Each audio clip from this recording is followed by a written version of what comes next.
नमस्कार दोस्तों, मेरा नाम है नंदन सिंह। दोस्तों, आज हम बात करने जा रहे हैं इंडिया, चाइना और फार्मा इंडस्ट्री के बारे में। फार्मा इंडस्ट्री में भारत की स्थिति अन्य देशों की तुलना में बहुत अच्छी है। भारत फार्मा इंडस्ट्री में चाइना को टक्कर देता नजर आता है। अगर बात की जाए भारत और चाइना की, तो भारत और चाइना मिलकर यूरोपियन यूनियन के देशों को 90% बल्क ड्रग्स का निर्यात करते हैं। बल्क ड्रग्स मेडिसिन के लिए कच्चा माल होता है, जिसे एपीआई भी कहा जाता है, तथा पूरी दुनिया एपीआई को लेकर इंडिया और चाइना पे बहुत ज्यादा डिपेंडेंट है।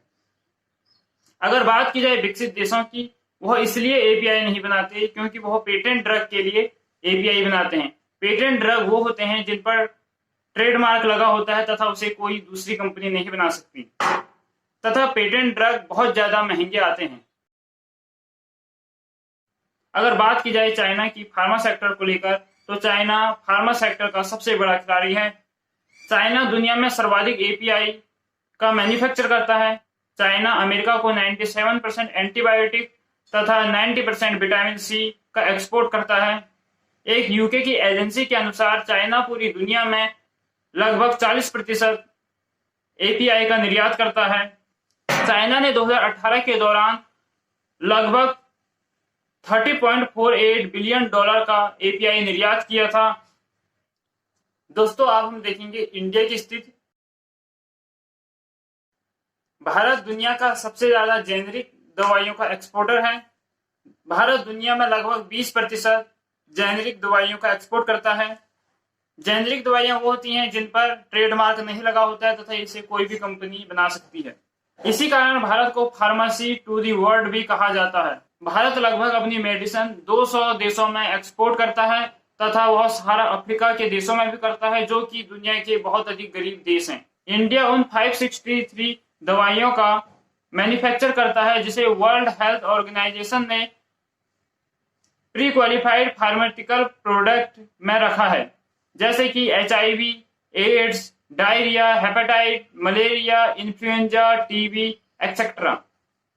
लेकिन दुर्भाग्य की बात है, इन 563 ड्रग्स में से 130 ड्रग्स की एपीआई भारत चाइना से इंपोर्ट करता है।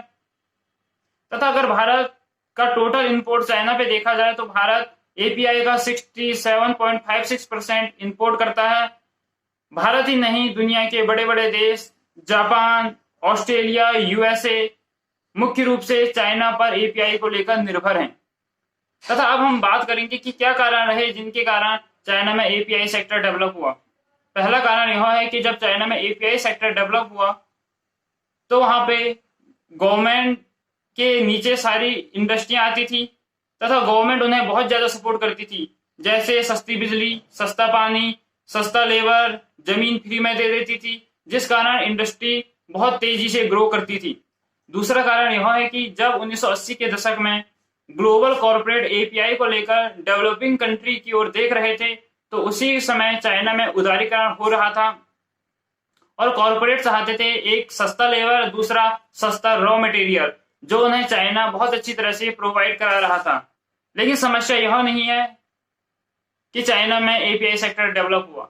समस्या यह है कि चाइना अपनी दवाइयों की डंपिंग कर रहा है। इसका मतलब यह होता है कि अपनी दवाइयों को बहुत ज्यादा सस्ता देना, जिसके कारण दूसरे देश की इंडस्ट्री खत्म हो जाए। इसी कारण चाइना भारत में भी यही फॉर्मूला अपना रहा है तथा भारत की फार्मा इंडस्ट्री को खत्म करने की कोशिश कर रहा है। एग्जाम्पल के लिए, चाइना भारत में पेनासिलिन जी का एक्सपोर्ट करता है, जो भारतीय दवाइयों के मुकाबले बहुत ज्यादा सस्ती मिलती है। लेकिन सवाल उठता है कि अब तक भारत ने क्या किया। 2013 में भारत सरकार ने एक कमेटी बनाई जो फार्मा से संबंधित थी, जिसे कटोच कमेटी कहा गया। उस कमेटी ने कुछ रिकमेंडेशन की। पहली रिकमेंडेशन ये थी कि भारत में 6 फार्मा मेगा पार्क बनाए जाएं। दूसरी, उन्हें सस्ती बिजली, सस्ता पानी, सस्ती जमीन दी जाए। तीसरा, उन्हें टैक्स में छूट दी जाए। चौथा, प्रत्येक पार्क में 750 से 1000 करोड़ तक की सरकार द्वारा इन्वेस्टमेंट किया जाए। अब भारत सरकार ने फार्मा इंडस्ट्री को सपोर्ट करना शुरू कर दिया है तथा उन्हें सहायता देनी शुरू कर दी है। भारत आने वाले 8 सालों में 3 एपीआई पार्क बनाएगा। पहला, चाइना की सप्लाई चेन को खत्म करना बहुत ही कठिन है, क्योंकि चाइना बहुत ही सस्ता एपीआई तथा अपनी मेडिसिन देता है। जिस कारण लोग ज्यादातर चाइना का एपीआई तथा मेडिसिन खरीदेंगे। दूसरा, चाइना में टेक्नोलॉजी बहुत ज्यादा विकसित है, वहां पर रॉ मटेरियल बहुत ज्यादा सस्ता मिलता है, जो कि भारत के सामने बहुत बड़ी समस्या खड़ा कर सकता है। तीसरा तथा इंपॉर्टेंट पॉइंट है वो है pharma pollution. Pharma industry chemical पर आधारित होती है तथा इनसे बहुत ज्यादा पॉल्यूशन निकलता है, तथा भारत के अंदर जो पुरानी एपीआई फार्मा पार्क हैं वो भी अपने पॉल्यूशन को कम करने में असमर्थ रही हैं। लेकिन अगर बात की जाए एपीआई फार्मा पार्क के कारण चाइना में भी बहुत ज्यादा पॉल्यूशन हुआ है, लेकिन चाइना ने बहुत सारे कदम उठाए हैं कि वह पॉल्यूशन को कम करे। जैसे चाइना फार्मा इंडस्ट्री को टैक्स में 50% की छूट देता है, ये वह फार्मा इंडस्ट्री अपना पॉल्यूशन 50% तक मेंटेन कर ले। दूसरा, यदि कोई फार्मा इंडस्ट्री पॉल्यूशन ज्यादा करती है तो उस पर ज्यादा टैक्स लगाता है। पिछले साल चाइना ने ज्यादा टैक्स लगाकर फार्मा इंडस्ट्री से $7.68 बिलियन का कलेक्शन किया। तो भारत को चाहिए कि पॉल्यूशन लेवल को मेंटेन रखे तथा ग्रीनर टेक्नोलॉजी की ओर भी ध्यान दे। चाइना में बहुत ज्यादा ग्रीनर टेक्नोलॉजी फार्मा को लेकर अपनाई जा रही है। भारत के सामने समस्या यह होगी कि उसे पॉल्यूशन भी कंट्रोल करना है और एपीआई सेक्टर डेवलप भी करना है। तो दोस्तों, आज के वीडियो में इतना ही। धन्यवाद।